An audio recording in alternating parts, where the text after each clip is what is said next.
في طلاب كتير بيقفوا قدام مفترق طرق بعد الثانوية العامة. أدخل طب بشري ولا علاج طبيعي؟ أدخل أسنان ولا صيدلة؟ في الفيديو ده هنعمل مقارنة تفصيلية بين الكليات الطبية، وهنشرح كل كلية فيها إيه وبتدرس إيه وإيه مستقبلك فيها عشان تاخد القرار على نور. حلم أهل وصار قريب، وليل تلاه صباح رغيد. أول كلية معانا وهي الطب البشري. مدة الدراسة في الطب البشري هي 7 سنوات، 5 سنوات نظرية وسنتين امتياز. بتدرس في الكلية دي مواد زي التشريح، وظائف الأعضاء، علم الأمراض، علم الأدوية، الميكرو بيولوجي، وبطنة وجراحة وأطفال ونساء. أول 3 سنين نظرية وتأسيس، آخر 2 عملي وتدريب في المستشفيات. الدراسة في الطب البشري تقيلة جدا وبتحتاج التزام يومي، عشان بيكون المحتوى الدراسي كبير جدا وبيحتاج وقت كبير عشان تحفظه وتفهمه. بالنسبة لفرص العمل في الطب البشري، ممكن تشتغل في مستشفيات حكومية أو مستشفيات خاصة، وكمان ممكن بعد ما تتخصص تفتح عيادة خاصة بيك. فرص السفر كبيرة جدا، بس لازم تكون عامل المعادلة، خصوصا لو في أوروبا وأمريكا. بالنسبة للمرتب، الشغل الحكومي بيكون المرتب ضعيف جدا، أما بالنسبة للخاص فممتاز حسب المكان والخبرة. بالنسبة للمكانة المجتمعية فهو يعتبر أعلى مكانة مجتمعية، الناس بتشوف الطبيب على إنه قمة التقدير والهيبة. تاني كلية معانا وهي طب الأسنان. مدة الدراسة فيها بتكون 6 سنوات، 5 نظري وسنة امتياز. أهم المواد اللي بتكون فيها تشريح الأسنان، وعلاج الأسنان التحفظي، التركيبات السنية، جراحات الفم، أمراض اللثة، الإشعة التشخيصية، العلاج التجميلي للأسنان، وكمان علم المواد المستخدمة في طب الأسنان. الدراسة في طب الأسنان أول 2 بيكونوا تأسيس، وده بيكون في معظم الكليات الطبية. بعد كده التدريب العملي في العيادات، تعتمد بشكل أساسي على مهارة الإيد.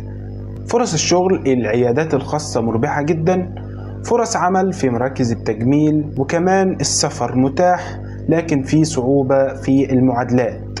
الطريق بتاع المعادلات للطب الأسنان مش واضح وسالك زي الطب البشري. المرتب المتوقع لو خاص عالي جدا مع المهارة طبعا، لو حكومي أقل نسبيا من الخاص. بالنسبة للنظرة المجتمعية فبيكون ليهم برستيج عالي، خصوصا مع التجميل. الناس بتحترم طبيب الأسنان جدا، بس أحيانا بيشوفوه على إنه أقل من الطبيب البشري. نيجي لثالث كلية وهي كليتي وأفتخر إن أنا فيها، وهي العلاج الطبيعي. مدة الدراسة بتكون 6 سنوات برضو، 5 سنين نظري وسنة امتياز. المواد اللي بندرسها في الكلية مواد زي الاناتومي اللي هو التشريح، والفسيولوجي علم وظائف الاعضاء، والكينسولوجي اللي هو علم الحركة، والعلاج الكهربي والعلاج المائي، والتمارين العلاجية، تأهيل بعد الجلطات والكسور، وتأهيل الأطفال ومرضى الأعصاب، العلاج اليدوي، وبالإضافة إلى روندات زي البطنة والجراحة والعظام والأطفال والحروق وغيره. بالنسبة لطبيعة الدراسة فهي دراسة ممتعة، والشغل العملي بيكون من بدري، تشتغل بإيدك على مريض حقيقي وتشوف نتيجة مجهودك يوم بيوم. بتتعلم إزاي تساعد المريض يتحرك من جديد بعد إصابة أو شلل أو عملية. محتاجة تركيز عالي جدا ومهارة بدنية وذهنية. بالنسبة لفرص الشغل ففي مراكز خاصة للعلاج الطبيعي، أو مستشفيات حكومية أو مستشفيات خاصة، وكمان تقدر تفتح مركزك الخاص بعد الترخيص. والقانون بيقول إنك ما تقدرش تفتح مركزك إلا بعد 5 سنوات من التخرج أو بعد ما تعمل الماجستير. العلاج الطبيعي مطلوب جدا في الخليج وأوروبا وأمريكا، خاصة مع التخصصات الدقيقة، علاج الإصابات الرياضية، وتأهيل الأطفال، وعلاج الدوالي، وتقويم وضع الجسم. أما بالنسبة للمرتب في القطاع الخاص ممتاز جدا وبيزيد مع الشهرة والخبرة.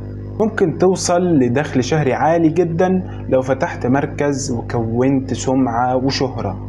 بالنسبة للحكومي زي الطبيعي متوسط جدا، لكنه في بعض الأحيان بيكون مستقر. النظرة المجتمعية عن العلاج الطبيعي اختلفت جدا عن زمان. دلوقتي في وعي ضخم بدور العلاج الطبيعي، خصوصا بعد الحوادث والجلطات والعمليات. الناس بدأت تعتبر دكتور العلاج الطبيعي جزء لا يتجزأ من الشفاء، وكل يوم الطلب عليه بيزيد محليا وعالميا. والدليل على كده الإقبال الشديد على الكلية، وكمان فتح كليات كتير جدا في مصر وفي العالم. وده لأنه بيعتمد على علم الحركة والتأهيل، مش على الأدوية والجراحة. انت بتساعد المريض يرجع يمشي ويتحرك ويعيش تاني بإيدك وعلمك. هو طب الروح والجسم مع بعض. لو بتحب تشوف نتيجة شغلك بعينك فده التخصص المثالي ليك. تالت كلية معانا وهي الصيدلة. مدة الدراسة 5 سنوات نظري وسنة امتياز. أهم المواد الموجودة في الكلية الكيمياء العضوية والتحليلية، علم الأدوية، علم العقاقير، علم السموم، الكيمياء الحيوية، وكمان التكنولوجيا الصيدلية. بالنسبة لطبيعة الدراسة في كلية الصيدلة نظري أكتر من العملي. تدريب في الصيدليات وشركات أدوية، مش بتتعامل مباشر مع المرضى. بالنسبة لفرص الشغل فبتكون في الصيدليات أو شركات الأدوية أو المعامل، ممكن شغل إداري أو مندوب دعاية. بالنسبة للمرتب ففي الصيدليات بيكون الدخل ثابت نسبيا، في الشركات بيكون كويس جدا. النظرة المجتمعية كويسة بس مش زي الطب وباقي التخصصات. في ناس لسه مش فاهمة دور الصيدلي الحقيقي، مفكرينه هو عبارة عن بياع للأسف الشديد. لكن الصيدلي ليه دور أكبر من كده بكتير، سواء في الشركات أو في تحضير الأدوية أو في حاجات تانية كتير. خامس تخصص معانا هو التمريض. مدة الدراسة غالبا بتكون 4 سنوات. أهم المواد اللي في كلية التمريض هي أساسيات التمريض، رعاية الحالات الحرجة، الصحة النفسية والعقلية، تمريض الأطفال، وتمريض البطنة والجراحة. بالنسبة لطبيعة الدراسة فهو بيكون في عملي من أول سنة، ضغط بدني كبير ومناوبات شاقة محتاجة تحمل وسرعة تصرف. بالنسبة لفرص الشغل مطلوبة جدا محليا ودوليا. فرص سفر للخليج وأوروبا وأمريكا حلوة جدا. المرتب بيكون في المستشفيات الخاصة كويس إلى حد ما، أما في حالات السفر فبيكون ممتاز جدا. النظرة المجتمعية اتحسنت عن زمان بس لسه في نظرة سطحية شوية. بس خليني أقولك اللي بيشتغل شغله كويس بيكسر أي فكرة سلبية عنه. سادس كلية معانا وهي كلية العلوم الطبية التطبيقية. الكلية دي كتير ما يسمعش عنها، وهي مدة الدراسة فيها 4 سنين. المواد على حسب التخصص. لو مختبرات طبية يبقى هتدرس تحاليل وكيمياء ومايكروبيولوجي. بالنسبة للإشعة هتدرس فيزياء وتصوير طبي وموجات. لو أجهزة طبية هتدرس صيانة وتركيب الأجهزة. بالنسبة لطبيعة الدراسة فهي تخصصات دقيقة جدا، العمل فيها كتير بس مش دايما مع المريض مباشرة، محتاجة دقة ومعرفة تقنية. فرص الشغل بتكون في المعامل أو المستشفيات أو شركات الأجهزة، وكل ما المجال يكون نادر كل ما فرص الشغل تكون أكبر. المرتب المتوقع بيكون في الخاص من متوسط إلى جيد حسب التخصص. النظرة المجتمعية ناس كتير مش عارفة الكلية دي، لكن في تطور كبير في وعي الناس بدورها، خصوصا المختبرات والإشعة. الخلاصة مفيش كلية أفضل من التانية، في كلية أنسب ليك من التانية. اعرف نفسك، شوف بتحب إيه وهتقدر تلتزم بإيه. الكليات الطبية محتاجة ناس عندها صبر، ومش كل الطريق سهل. النجاح الحقيقي إنك تشتغل في مجال بتحبه وتبدع فيه. قولولنا في الكومنتات انت نفسك تدخل ايه، ولو عندك سؤال عن كلية معينة اكتبه في التعليقات. واستنونا في الحلقة الجاية ازاي تبدأ اول سنة في الكليات الطبية صح. ما تنساش اللايك والسبسكرايب عشان يوصلك كل جديد.